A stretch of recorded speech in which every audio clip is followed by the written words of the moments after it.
Est-ce que ça vous arrive parfois de prendre des grandes résolutions et de vous dire, à partir d'aujourd'hui, je vais changer la direction de ma vie.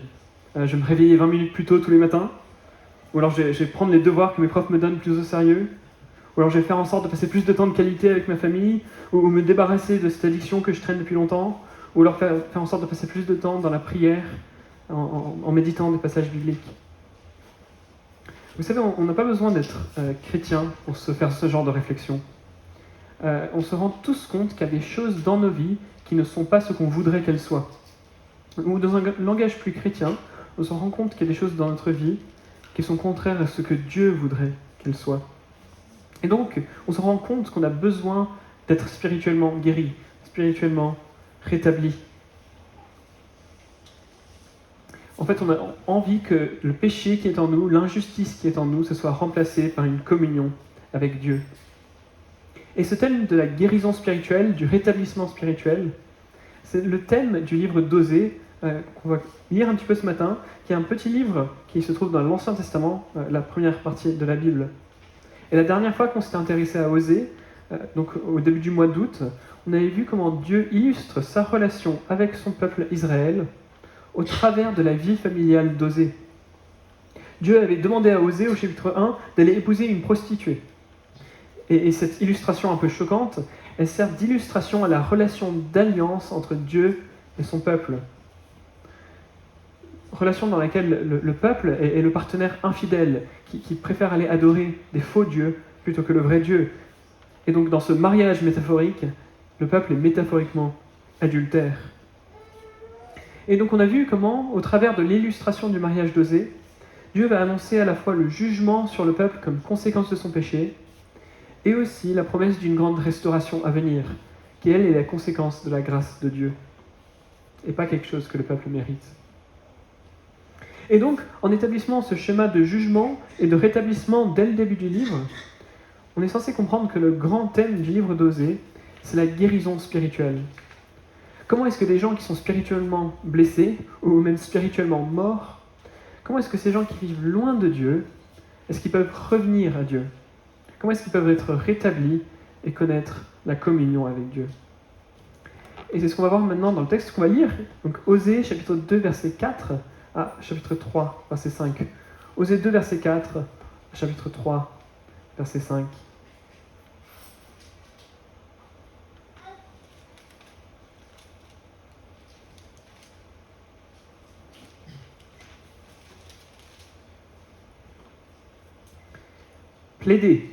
Plaidez contre votre mère, car elle n'est pas ma femme, et je ne suis pas son mari. Qu'elle ôte de sa figure les signes de ses prostitutions et de son sein les signes de ses adultères. Sinon, je la déshabille entièrement, je la mets comme au jour de sa naissance, je la rends semblable au désert, je la fais devenir comme une terre aride, je la fais mourir de soif, et je n'aurai pas compassion de ses fils. Car ce sont des fils de prostitution. Leur mère s'est prostituée, celle qui les a portés s'est couverte de honte. Quand elle a dit « Je suivrai mes amants, qui me donnent mon pain et mon eau, ma laine et mon lin, mon huile et mes boissons. C'est pourquoi, voici, je ferme ton chemin avec des buissons, je le barre d'une barrière. Elle ne trouvera plus ses sentiers, elle poursuivra ses amants et ne les atteindra pas. Elle les cherchera et ne les trouvera pas. Puis elle dira « Eh bien, je vais retourner vers mon premier mari, car alors j'étais plus heureuse que maintenant. » Elle n'avait pas reconnu que c'était moi qui lui donnais le blé, le vin nouveau et l'huile. Je lui ai prodigué de l'argent et de l'or, et ils en ont fait une offrande à Baal. C'est pourquoi je reviendrai prendre mon blé en son temps, et mon vin nouveau dans sa saison, et je retirerai ma laine et mon lin qui devaient couvrir sa nudité. Et maintenant, je découvrirai sa flétrissure aux yeux de ses amants, et nul ne la délivrera de ma main. Je ferai cesser toute sa joie, ses fêtes, ses nouvelles lunes, ses sabbats, et toutes ses solennités. Je ravagerai ses vignes et ses figuiers, dont elle disait « C'est le salaire que m'ont donné mes amants. » Je les réduirai en une forêt, et les bêtes des champs les dévoreront. J'interviendrai contre elle à cause des jours où elle encensait les Baals, où elle se parait de ses anneaux et de ses colliers. Elle suivait ses amants, et moi elle m'a oublié, oracle de l'Éternel. C'est pourquoi, voici qu'en la séduisant, moi je la conduirai au désert et je parlerai à son cœur. De là, je lui donnerai ses vignes et la vallée d'Accord comme une porte d'espérance. Elle y chantera comme au temps de sa jeunesse et comme au jour où elle remonta du pays d'Égypte. En ce jour-là, oracle de l'Éternel, tu m'appelleras mon mari et tu ne m'appelleras plus mon Baal. J'ôterai de sa bouche les noms des Baals, on ne se souviendra même plus de leurs noms. En ce jour-là, je conclurai pour eux une alliance avec les animaux des champs, les oiseaux du ciel et les reptiles du sol. Je briserai dans le pays l'arc, l'épée et la guerre. Je les ferai se coucher en toute sécurité. Je te fiancerai à moi pour toujours. Je te fiancerai à moi avec justice et droit, loyauté et compassion. Je te fiancerai à moi avec fidélité, et tu reconnaîtras l'Éternel. En ce jour-là, j'exaucerai, oracle de l'Éternel, j'exaucerai les cieux, et ils exauceront la terre. La terre exaucera le blé, le vin nouveau et l'huile, et ils exauceront Jisraël. Je répandrai pour moi de la semence dans le pays, et j'aurai compassion de Lo-Ruhamah. Je dirai à Lo-Ami, tu es mon peuple, et il dira, mon Dieu. L'Éternel me dit, va encore, aime une femme aimée d'un amant, et pourtant adultère. Aime-la comme l'Éternel aime les Israélites. Quant à eux, ils se tournent vers d'autres dieux qui aiment les gâteaux de raisin. Je l'achetai pour 15 cycles d'argent, un homer d'orge et un létec d'orge. Et je lui dis, reste longtemps à moi, ne te livre pas à la prostitution, ne sois à aucun homme, et je serai de même envers toi. Car les Israélites resteront longtemps sans roi, sans chef, sans sacrifice, sans stèle, sans éphod et sans téraphim. Après cela, les Israélites reviendront, ils chercheront l'Éternel leur Dieu et David leur roi, et ils trembleront en s'approchant de l'Éternel et de sa bonté dans la suite des temps. Prions.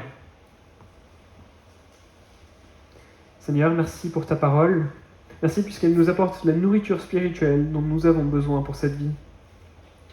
Merci puisque par elle, tu nous rends conscients de notre état devant toi, conscients de notre besoin de réconciliation avec toi. Et merci puisque tu agis puissamment au travers d'elle pour nous transformer en l'image de Jésus-Christ, ton Fils. Agis ici aujourd'hui par ton esprit et au travers de ta parole pour transformer des cœurs et nous apprendre à connaître Jésus. Amen. On l'a dit déjà tout à l'heure, mais ce passage, il est ici pour nous expliquer comment être rétabli dans notre relation avec Dieu, comment être spirituellement guéri. Et donc on va voir dans ce passage comment la réponse va venir en deux temps. Premièrement, le diagnostic que Dieu va poser sur notre condition spirituelle, chapitre 2, versets 4 à 15, et deuxièmement, le remède que Dieu propose à notre condition spirituelle, chapitre 2, verset 16 à 3, verset 5. Donc premièrement, le diagnostic, 2, versets 4 à 15. La première chose super importante dans la voie de la guérison spirituelle que Dieu veut nous enseigner au travers d'Osée, c'est qu'il faut qu'on se rende compte de l'ampleur de la situation. Si on n'est pas conscient de la gravité de la maladie spirituelle qu'est le péché, alors la guérison ne va pas être possible non plus. Si demain vous allez chez le médecin et vous y allez pour une visite de routine, mais à peine entré dans la salle de consultation, votre médecin vous annonce qu'il veut vous amputer de la jambe droite, vous n'allez pas vraiment comprendre ce qui vous tombe dessus. Et en tout cas, moi, si ça m'arrivait, je serais tenté de me servir de mes deux jambes pour partir en courant le plus vite possible. Et en revanche, si vous arrivez, votre médecin vous installe confortablement, puis vous explique, examens médicaux à l'appui, que votre jambe droite est gangrénée, et que si on ne vous ampute pas, vous allez certainement mourir. Alors ça ne va pas être facile, mais au moins vous allez comprendre pourquoi il faut en arriver là.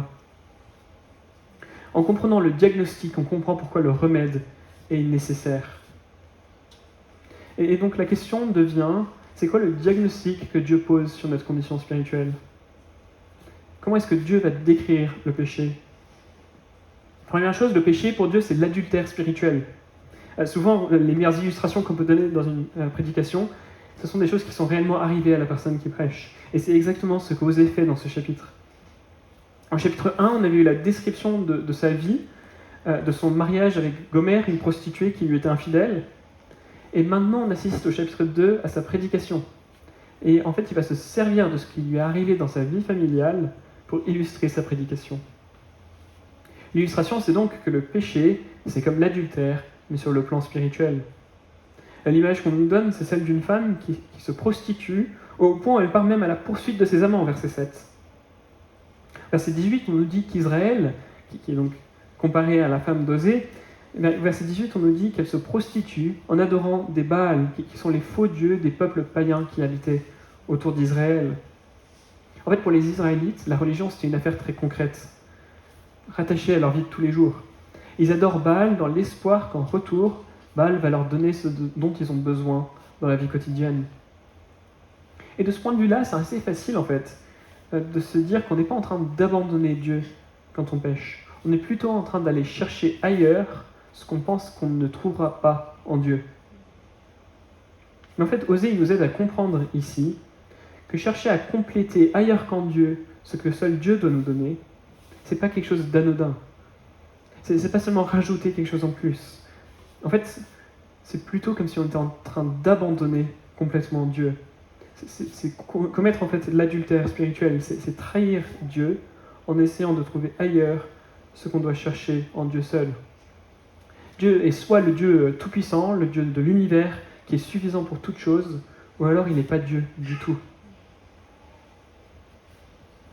Deuxième chose que Osée, et au travers d'Osée, Dieu va nous enseigner ici, c'est que le péché, c'est une rébellion qui est centrée sur nous-mêmes, une rébellion égoïste. Quand on pêche, c'est comme si on enlevait Dieu du trône de l'univers et qu'on essayait de s'installer à sa place. On s'imagine que d'un coup, on existe pour que nous, on soit servis. Pour qu'on nous donne, verset 7, du pain, de l'eau, de la laine, du lin et des boissons. Et donc, si nous, on existe pour être servis, qu'est-ce que ça change vraiment que ce soit le Dieu d'Israël ou les dieux des Cananéens qui vivent autour, qui sont en train de servir?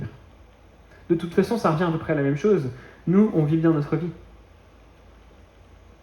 Le péché, c'est une rébellion contre Dieu, où l'on se centre sur nous-mêmes, où l'on devient le centre de notre propre univers. Tout tourne autour de nous. On se croit plus important que Dieu. Et donc, dans ce sens-là, le premier des 10 commandements, c'est un peu le plus important de tous. Ce premier commandement, c'est de ne pas avoir d'autres dieux devant l'Éternel. Il n'y a pas d'autres dieux qu'on doit mettre en concurrence avec l'Éternel. Et en fait, tous les autres péchés consistent à mettre quelque chose devant l'Éternel, à se placer nous-mêmes tout en haut de la liste de ce qui est important. Si vous regardez au verset 9, il se passe un truc assez intéressant. Israël va poursuivre ses amants, les faux dieux qu'elle est en train d'adorer. Elle va les chercher, mais elle ne va plus les trouver. En fait, Israël va se rendre compte que ces faux dieux n'arrivent pas vraiment à combler ses désirs. Mais ça ne veut pas dire pour autant que l'égoïsme, la vie centrée sur soi-même, elle s'arrête là. Israël, dans le passage, continue en disant « Eh bien, je vais retourner vers mon premier mari, car alors j'étais plus heureuse que maintenant. » Ça, c'est l'expression d'une fausse repentance, d'un faux retour vers Dieu. En fait, c'est un retour vers Dieu pour essayer de remplir exactement les mêmes besoins, les mêmes désirs que ceux pour lesquels il s'était détourné au début. On a plus ici l'attitude d'un enfant à qui les parents vont dire « Tu seras privé de dessert si tu ne demandes pas pardon », et donc l'enfant rapidement, avec le moins de sincérité possible, va demander pardon en grimaçant à ses parents. Mais la véritable repentance, c'est être brisé à cause de son péché. Et donc le péché étant cette chose qui nous centre sur nous-mêmes, ça va jusqu'à nous empêcher d'être repentants. La repentance, c'est se détourner de nous-mêmes et se retourner vers Dieu. Mais on est même incapable de faire ça. Le péché, c'est une condition dans laquelle on est tellement centré sur nous-mêmes qu'on ne sait pas s'en sortir. Et enfin, troisièmement, Dieu va dire ici que le péché, c'est une question de vie ou de mort. On voit à quel point c'est un sujet sérieux quand on voit à quel point Dieu prend ça au sérieux. En fait, tout ce passage, c'est un procès contre Israël. À partir du verset 4, on lit « Plaidez, plaidez contre votre mère ». On est devant un tribunal de justice et on assiste ici à la plaidoirie. Dieu est saint et juste et le péché, c'est l'inverse de la justice et de la sainteté. Et donc, Dieu va prendre ça très au sérieux. Et Dieu va même sortir les grands moyens pour régler la situation. Au verset 5, il menace de déshabiller complètement Israël, de la rendre comme au jour de sa naissance, semblable au désert. L'image ici, c'est que lors de la naissance d'Israël, quand Dieu les avait fait sortir du pays d'Égypte où ils étaient en esclavage et ils sont nés en tant que nation, si vous voulez, eh bien Dieu les avait emmenés dans le désert, il avait pris soin d'eux, il leur avait donné à boire et à manger. Mais maintenant, Dieu qui va également les emmener dans le désert, Mais verset 6, il ne va plus prendre soin d'eux. Plutôt, il va les faire devenir comme une terre aride, faire mourir de soif. Il n'aura pas compassion de ses fils. Visiblement, Dieu est prêt à sortir les grands moyens pour arrêter le péché. Et donc, la réaction de Dieu face au péché doit nous faire comprendre à quel point c'est grave. Et en fait, ce qu'Osée est en train d'annoncer ici, c'est ce qui va arriver quelques années plus tard. Et c'est ce qu'on appelle souvent l'exil. C'est le moment où une partie du peuple de Dieu est emmenée dans une terre étrangère par des forces ennemies. Et la raison qui est donnée ici pour cet exil, c'est que s'il faut aller jusqu'à là pour arrêter l'idolâtrie, eh bien Dieu va faire ça. Verset 10, si on regarde un petit peu, l'idée c'est que le peuple de Dieu a détourné les cadeaux que Dieu lui avait donnés, à savoir le blé, le vin nouveau, l'huile, l'argent et l'or. Ce sont toutes des bénédictions qu'ils avaient reçues dans la terre promise où ils étaient, mais en fait ils s'en servent pour le culte à Baal, ils en font une offrande à Baal. Et donc le moyen que Dieu met en place pour mettre fin au culte idolâtre, au culte de Baal, c'est l'exil. S'ils sont envoyés en exil, loin de ces choses-là qui leur servent pour leur culte idolâtre, ils ne pourront plus continuer. Dieu sort les grands moyens pour mettre fin au péché, pour mettre fin à l'idolâtrie. Et la suite de l'histoire biblique va aller dans la même direction. Dieu est parfaitement juste, on l'a dit, le péché c'est l'inverse de la justice, et donc Dieu prend ça très au sérieux. C'est tellement sérieux que la Bible nous dit qu'il y a un jour où il n'y aura plus d'injustice dans l'univers. Un jour où Dieu ne nous laissera plus les moyens de pécher. Dieu ne nous laissera plus les moyens de nous rebeller contre lui. Et en fait, si on prend un peu de recul et on regarde toute l'histoire avec un grand angle, on se rend compte que cette histoire, avec l'envoi d'Israël dans le désert, dans ce passage, pour qu'il n'ait plus les moyens de pécher, eh bien, ça vient préfigurer ce qui va se passer à plus grande échelle à la fin de l'histoire. Ce qu'on appelle habituellement l'enfer, c'est un état, une situation dans laquelle il n'y aura pas de péché, dans laquelle il n'y aura plus de rébellion contre Dieu. Dieu prend le péché et l'injustice tellement au sérieux qu'il va y mettre fin. Même s'il faut aller jusqu'à là, même s'il faut quelque chose d'aussi terrible que l'enfer, c'est Dieu qui aura le dernier mot. Une question qu'on peut tous se poser, qu'on soit croyant ou non, c'est qu'on lutte tous avec l'idée qu'il puisse exister un Dieu qui est bon, juste et souverain, et pourtant le mal existe dans le monde. On a l'impression que ce n'est pas vraiment possible. Ces deux choses ne peuvent pas vraiment cohabiter. Et en fait, la Bible dit que c'est vrai. Ça ne veut pas dire que ces deux choses ne peuvent pas coexister maintenant dans le présent. Oui, Dieu existe, Dieu est parfaitement bon, juste, souverain, et le mal est vrai, et il ne faut pas enlever ça du mal. Mais pourtant, la Bible dit que ça ne va pas durer. Comme Dieu est juste, l'injustice ne peut pas continuer éternellement. C'est quelque chose qui est intolérable pour Dieu, et donc il va y mettre fin. Et en dit tout ça, je me retrouve face au fait que je prends le péché beaucoup trop à la légère. À mes yeux, le péché n'est pas aussi sérieux que ça ne l'est aux yeux de Dieu. Je ne sais pas si vous voyez un peu comme moi-même des domaines de votre vie où vous ne prenez pas le péché suffisamment au sérieux, où vous vous contentez de faire un compromis avec le péché, en vous disant que c'est quand même trop compliqué, trop fatigant, trop coûteux de lutter avec telle ou telle chose. Et donc, sur ce front-là, on va simplement laisser couler. Ou alors peut-être qu'aujourd'hui, vous ne diriez pas croyant, mais que vous commencez à percevoir dans votre vie, un peu partout, des choses qui vous semblent injustes, des choses qui ne vont pas, des choses qu'on pourrait appeler le péché. Et bien dans ces différentes situations, qu'est-ce qu'on doit faire ? Visiblement, si Dieu prend ça autant au sérieux, on devrait aussi le prendre au sérieux. Mais le problème du péché dans nos vies, on l'a déjà dit, c'est que c'est un problème qui est trop grand pour qu'on puisse le régler nous-mêmes. On ne sait pas se réparer nous-mêmes. Et en fait, dans ce passage, dans ces premiers versets, Osée veut amener Israël à voir que son péché est tellement profond, tellement grand, qu'elle ne peut rien faire pour améliorer sa situation elle-même. Et donc, elle doit se retourner vers Dieu pour trouver le secours. Si on réagit à tout ce que Osée vient de dire ici, en se disant « je vais changer ma manière de vivre », on n'a toujours pas compris à quel point c'est sérieux le péché. Le diagnostic que Dieu nous fait dans ce passage, c'est qu'on est atteint d'une maladie mortelle et incurable. Et au stade où on en est, notre seul espoir, c'est une guérison surnaturelle. Ça nous emmène donc à notre deuxième point. Le deuxième point, c'est le remède que Dieu va proposer à notre condition spirituelle. 2 versets 16 à 3, verset 5. Si on regarde un petit peu la structure du chapitre 2, on peut remarquer un truc assez extraordinaire. On a dit tout à l'heure que ça prend la forme déjà d'un procès qui démarre en disant « plaidez contre votre mère » de verset 4. Et en fait, toute la suite du procès va se dérouler en 3 étapes.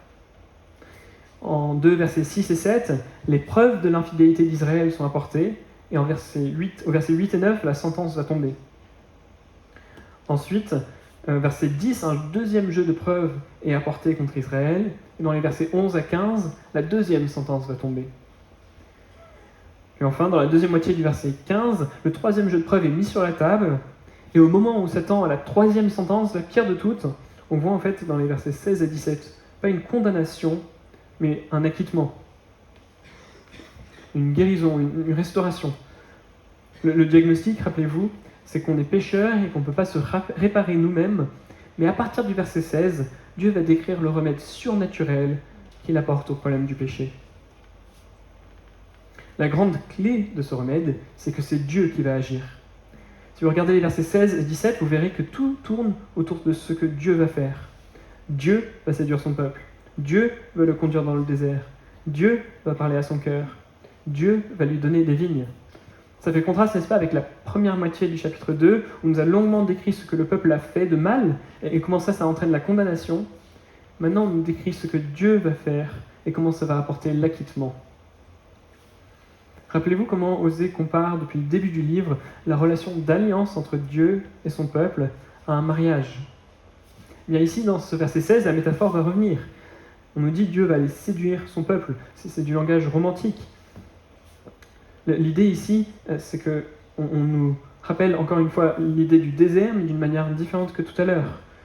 Dieu dit, rappelez-vous quelque part les tout premiers jours de votre existence, quand je vous avais emmené hors du pays d'Égypte, et que tout allait bien, et que on était en communion, et vous n'étiez pas en rébellion contre moi. Osée est en fait en train de pousser quelque part la métaphore romantique à fond ici. C'est comme si un couple marié qui traversait des difficultés retournait à l'endroit où ils s'étaient rencontrés pour la toute première fois, et qu'en s'y rendant, qu'en passant du temps là-bas, leur relation en sorte renouvelée. Le résultat, verset 17, c'est que tout va être transformé. Et alors on nous dit, le peuple de Dieu va chanter comme au moment de sa jeunesse, comme au jour où elle remonta du pays d'Égypte. Tout va être transformé, tout va redevenir bien. Et en fait, la suite du chapitre va nous montrer comment Dieu va faire cette transformation.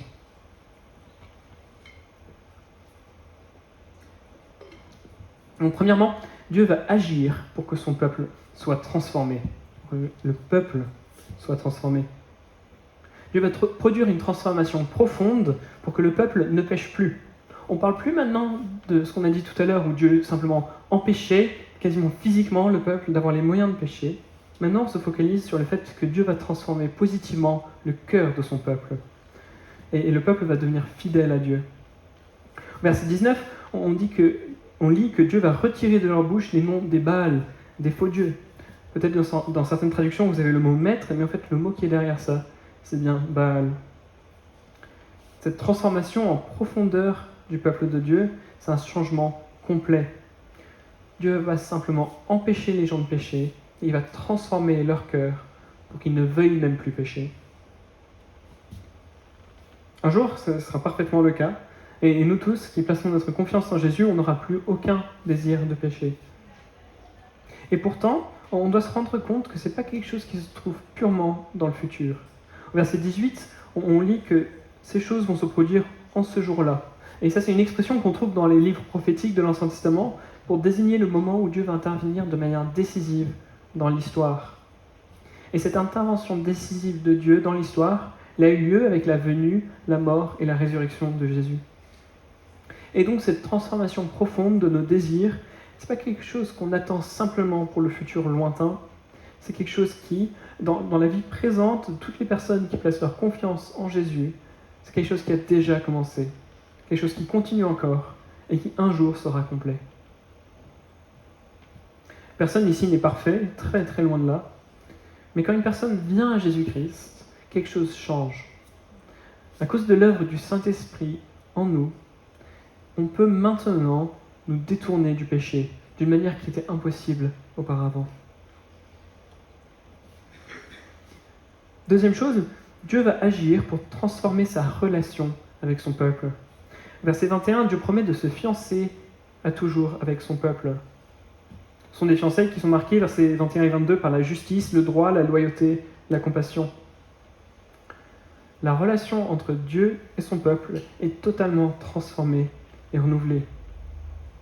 Et notez d'ailleurs que ce que Dieu promet pour son peuple, Osée va le vivre au sein de sa famille. Le chapitre 3 vient en fait illustrer les propos de la deuxième moitié du chapitre 2. Et donc au chapitre 3, Osée est appelé à reproduire ce que Dieu vient de dire qu'il va faire pour son peuple. Souvenez-vous, on l'a dit, au chapitre 1, Osée a épousé Gomer, une prostituée, et la situation n'a pas exactement évolué positivement. Et maintenant, au chapitre 3, il semble qu'elle est tombée tellement bas qu'elle est en fait dans un état d'esclavage. Et Osée part la racheter de son esclavage. Imaginez un peu ce que doivent dire les amis d'Osée quand il leur explique son projet. Mais pourquoi est-ce qu'il fait ça? Il ne pourrait pas aller se trouver une meilleure femme quand même? Mais ça, c'est pas ce que Dieu a demandé à Osée. Et surtout, c'est pas ce que Dieu fait dans sa relation avec son peuple. On a ici une merveilleuse image de l'amour inconditionnel de Dieu envers son peuple. L'amour de Dieu, c'est pas un amour qu'on peut gagner ou mériter. C'est pas un amour qu'on peut perdre ou démériter. Gomer avait vraiment tout fait pour qu'Osée arrête de l'aimer, pour qu'Osée passe à autre chose. Mais pourtant, Osée, il aime encore Gomer, il aime encore sa femme. Le diable veut qu'on croie que Dieu aime seulement ceux qui le méritent. Et si on tombe d'être d'accord dans le piège d'être d'accord avec ça, alors dès qu'on se retrouve dans une lutte difficile avec le péché, dès qu'on chute, ou alors dès que notre amour envers Dieu refroidit un petit peu, alors on va penser que Dieu ne nous aime plus et que Dieu ne veut plus de nous. Et pourtant, Dieu il a envoyé son Fils mourir à la croix, connaissant toutes ces choses. Tout comme Osée, il est parti racheter Gomer, sa femme, sachant exactement tout ce qu'elle avait fait, tout ce qui la caractérisait. Par la grâce de Dieu, sa relation avec nous est déjà transformée aujourd'hui. Et au fur et à mesure que le temps passe et que l'éternité passera, on apprendra à connaître de plus en plus l'amour de Dieu, toute l'ampleur de l'amour de Dieu envers nous. Un amour qui sait tout, qui sait vraiment tout ce qui ne va pas chez nous, et qui pourtant ne sort pas diminuer de cela. Enfin, troisièmement, Dieu va transformer l'avenir de son peuple. On assiste dans les derniers versets du chapitre 2 à un renversement complet de la situation. Le jugement va même plus tomber sur Israël. Plus haut, verset 14, on avait lu que les bêtes allaient venir ravager le pays. Mais maintenant, verset 20, les animaux sauvages ne vont pas être un problème pour Israël, et même les guerres vont cesser. Et ces choses-là vont arriver en ce jour-là, versets 18, 20, 23, ou même, chapitre 3, verset 5, dans les derniers jours. Ou en tout cas, ça devrait être traduit comme ça. Et ces expressions désignent, on l'a déjà dit un petit peu, mais désignent un temps dans le futur, en tout cas dans le futur d'Osée, où Dieu allait intervenir décisivement dans l'histoire. Et en fait, cette période, ces derniers jours dont on parle en 3 verset 5, c'est toute la période entre la première et la deuxième venue de Jésus. Et pour enfoncer un peu plus le clou, pour qu'on comprenne bien de quoi Osée est en train de parler, il dit qu'en ce jour-là, les Israélites vont chercher David, leur roi, chapitre 3, verset 5. Ça, c'est une référence à Jésus, qui est le descendant de David, le véritable roi du peuple de Dieu. C'est une manière donc pour Osée de décrire la situation présente dans laquelle nous nous trouvons aujourd'hui. Entre la première venue de Jésus, il y a 2000 ans, et son retour qu'on attend encore. Ces choses décrites, elles ont déjà commencé pour nous, mais on attend encore qu'elles soient pleinement accomplies. Et donc ce passage, c'est un peu pour nous comme un amuse-bouche, un petit avant-goût des choses glorieuses à venir, de ce que ce sera de vivre dans la présence parfaite de Dieu. Et le centre de cette espérance, on l'a au chapitre 3, verset 5. Les Israélites vont chercher David, leur roi, c'est-à-dire Jésus, le descendant parfait de David. Jésus, c'est le centre de l'espérance du peuple de Dieu à l'époque d'Osée, et il est encore aujourd'hui pour nous. Jésus, c'est celui qui vient nous chercher dans le désert quand on était loin de Dieu et qui nous emmène auprès de Dieu dans le repos éternel. Et donc, quand on réfléchit à la guérison, au rétablissement spirituel, qui est le thème de ces 2 chapitres du livre d'Osée, Il faut que nos regards se portent vers cet avenir. Si aujourd'hui nous sommes croyants, si nous plaçons notre confiance en Jésus-Christ, alors une grande transformation a déjà démarré dans nos vies. On fait partie d'un peuple transformé, avec une relation à Dieu qui est transformée et un avenir qui est transformé. Et cette grande transformation, cette grande restauration, elle a déjà commencé et un jour elle sera complète. Et ces choses changent absolument tout dans notre rapport au péché, dans notre rapport avec la lutte contre le péché. Dieu ne nous appelle pas à nous transformer nous-mêmes. Ça, on l'a vu tout à l'heure, c'est pas possible, on ne sait pas se réparer. Mais plutôt, Dieu nous dit, comme il a fait de nous des nouvelles personnes qui sont attachées à Jésus par la foi, alors on doit vivre à la lumière de la transformation que Dieu a déjà réalisée. Le message est en fait super simple. Soyez ce que vous êtes devenus en Christ. Devenez ce que vous êtes déjà devenus en Christ. La guérison et le rétablissement spirituel, ça se produit quand on cherche à être ce qu'on est déjà au travers de la mort et la résurrection de Jésus. Je vous invite à prier.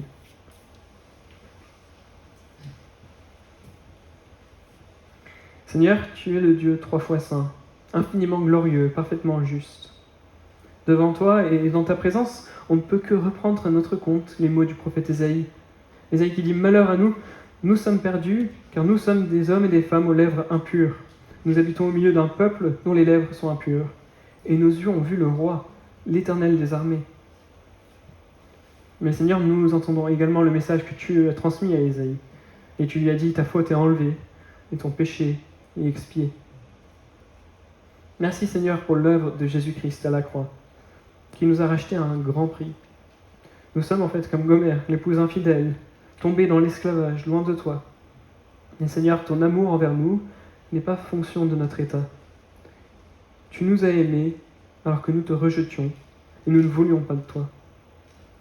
Seigneur, aide-nous à mieux saisir la grandeur de l'amour de Jésus-Christ envers nous. Son amour qui se manifeste à la croix, où il s'est offert à notre place pour nous racheter. Merci Seigneur, puisque par la puissance de la résurrection de Jésus et par l'œuvre de ton Saint-Esprit, tu travailles déjà aujourd'hui dans chacun d'entre nous pour nous transformer de gloire en gloire en l'image parfaite de Jésus-Christ. C'est en son nom que nous te prions. Amen.